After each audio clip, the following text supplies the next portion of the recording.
भारतीय श्रम सम्मेलन सही मायने में भारतीय श्रम संसद के रूप में जाना जाता है। यह सम्मेलन कामगारों के अधिकारों की रक्षा करने में, राष्ट्रीय नीति का फ्रेम तैयार करने में, श्रम के महत्व को दर्शाने का सही मंच है। कामकाजी वर्ग के कल्याण के लिए देश की श्रम नीति को तैयार करने में इस त्रिपक्षीय मंच का बहुत योगदान रहा है। आज भारतीय श्रम सम्मेलन में विचार विमर्श के उद्घाटन पर भारत के माननीय प्रधानमंत्री की उपस्थिति अपने कामगारों के लिए सदैव भारत सरकार की प्रतिबद्धता का प्रमाण है। इस मंच पर त्रिपक्षीय भागीदारी अपने विचारों में एक रूपता लाने की कोशिश करते हैं और यह मंच पर लक्ष्य को पूरा करने में महत्वपूर्ण भूमिका निभाता है। मैं इस अवसर पर राज्यों के सम्मानित श्रम मंत्रियों और केंद्र और राज्य सरकार के वरिष्ठ अधिकारियों, कामगार एवं नियोक्ता संगठनों के प्रतिनिधियों, उद्योग जगत के प्रतिष्ठित मेहमानों, प्रधानमंत्री कार्यालय के अधिकारियों, श्रम एवं रोजगार मंत्रालय के अधिकारियों तथा मीडिया से आए दोस्तों का भी स्वागत करता हूं।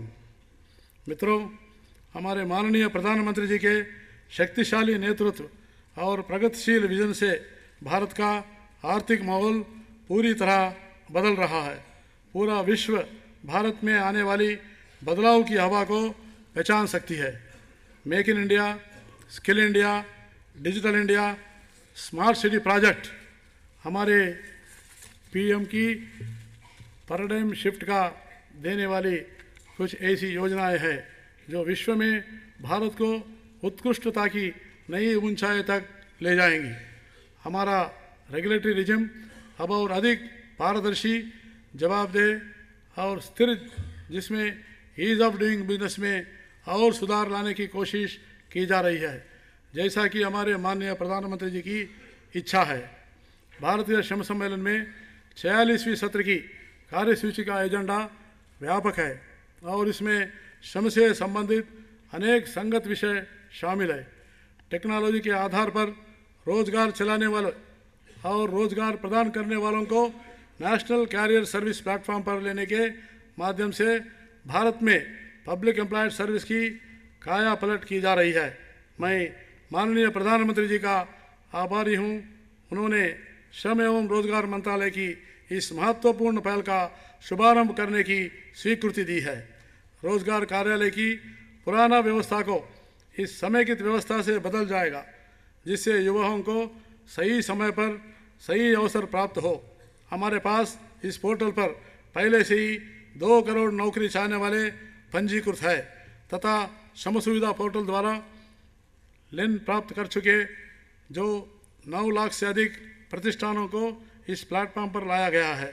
यह platform career council, career matching तथा ट्रेनिंग की सुविधाओं की उपलब्धि कराएगी। हमें विश्वास है कि भविष्य में एनसीएस हमारे श्रम बाजारों के लिए नियोजन संबंधों सभी मुद्दों के लिए वन शॉप टॉप का कार्य करेगा। कानूनों के संशोधन एक सतत प्रक्रिया है जिसकी उत्पत्ति भारत के संविधान में हुई है। श्रम सुधार एक सतत प्रक्रिया है तथा मुझे विश्वास है कि त्रिपक्षीय परामर्श हमें औद्योगिक शांति एवं सौहार्द की ओर ले जाएगी। भारत सरकार ने हाल ही में द्वितीय राष्ट्रीय श्रम आयोग सिफारिशों का अनुसरण में मौजूदा 44 केंद्रीय श्रम कानूनों को सरल एवं तर्कसंगत करने के वेतन, औद्योगिक संबंध, सामाजिक सुरक्षा तथा कल्याण एवं सुरक्षा और कार्य वातावरण संबंधी पर 4 लेबर कोड बना रहे हैं। मेरा मंत्रालय गहन सामाजिक वार्तालाप करता रहा है। हमने पिछले 1 वर्ष में अलग अलग विषयों पर लगभग 20 त्रिपक्षीय विचार विमर्श किया है। श्रमिक संघों की मांगों को पूरा करने के लिए माननीय श्री अरुण जेटली जी की अध्यक्षता में एक उच्च स्तरीय इंटर मिनिस्ट्रियल कमेटी का गठन किया गया है। मुझे यह सूचित करते हुए हर्ष हो रहा है कि इस कमेटी की कल हमारे श्रमिक संघ दोस्तों के साथ एक बहुत ही सकारात्मक बैठक हुई है। मुझे आपको यह बताते हुए भी प्रसन्नता हो रही है कि हम राज्य सरकारों के साथ सकारात्मक विचार विमर्श कर रहे हैं।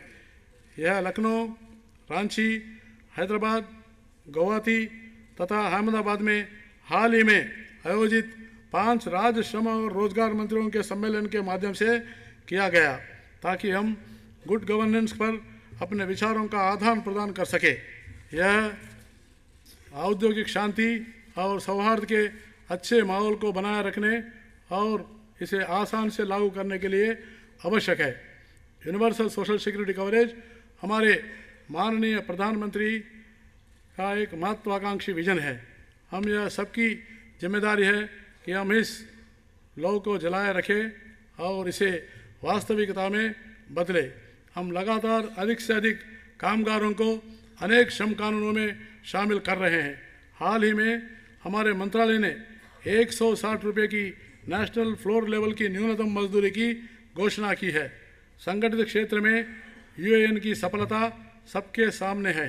4 करोड़ 67 लाख से अधिक कामगारों को यूएएन आवंटित किया गया है और वे पीएफ लाभों की पोर्टेबिलिटी का फायदा उठा रहे हैं। असंगठित क्षेत्र के कामगारों का कल्याण हमारी प्राथमिकता है, जो कि देश के समस्त कार्यबल का 93% है। असंगठित क्षेत्र के कामगारों को यूएएन कार्ड देने का महत्वाकांक्षी कार्य प्रारंभ किया गया है। ईएसआईसी द्वारा स्वास्थ्य सेवाओं से स्वरूप को बदलने के लिए ईएसआईसी में सेकंड जनरेशन सुधार हमारा व्यापक सुधार एजेंडा है, जो कि देश में कामगारों की सामाजिक सुरक्षा के लिए एक सर्वाधिक भरोसेमंद नाम है। आज माननीय प्रधानमंत्री जी इस सुधार पैकेज के अंतर्गत 3 महत्वपूर्ण पहलों का शुभारंभ करेंगे। सभी बीमित व्यक्तियों का इलेक्ट्रॉनिक स्वास्थ्य रिकॉर्ड सबसे महत्वपूर्ण है। हमारी सेवाएं डिजिटल और 24/7 उपलब्ध रहेंगी, जहां लैब रिपोर्ट सहित मेडिकल रिकॉर्ड्स मरीज के लिए ऑनलाइन पर उपलब्ध होंगे, डॉक्टर्स हेल्पलाइन पर उपलब्ध होंगे। प्रधानमंत्री जी के स्वच्छ भारत अभियान के तहत इंद्रधनुष अभियान एक ऐसी पहल है जिससे ईएसआईसी अस्पतालों में स्वच्छता सुनिश्चित की जाएगी। दोस्तों, यह सम्मेलन एक ऐसा मंच है जहां हम उन सभी प्रमुख श्रम संबंधी मुद्दों और चुनौतियों का समाधान प्राप्त कर सकेंगे जिनका सामना हम सब कर रहे हैं। मुझे आशा है कि कार्यसूची की मदों पर एक सार्थक विचार विमर्श होगा। मैं महात्मा गांधी के इन शब्दों के साथ अपने बात समाप्त करना चाहूँगा। चरखा श्रम की गरिमा की पहचान है। यह उक्ति राष्ट्र के निर्माण में श्रम की महत्वता पर प्रकाश डालती है।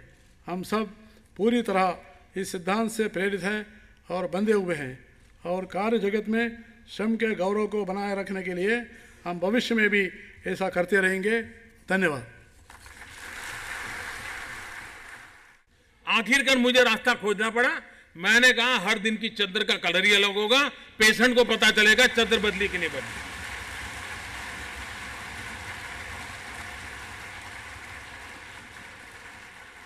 हमारे देश के बड़े बड़े जो विद्वान लोग हैं वो मुझे सवाल करते रहते हैं, मोदी कुछ बड़ा ले आओ, बड़ा। बहुत सरकारें बड़ा बड़ा ले आई, मुझे तो मेरे गरीब के लिए जीना है, गरीब के लिए कुछ काम करना है, इसलिए मेरा दिमाग इसी में चलता रहता है।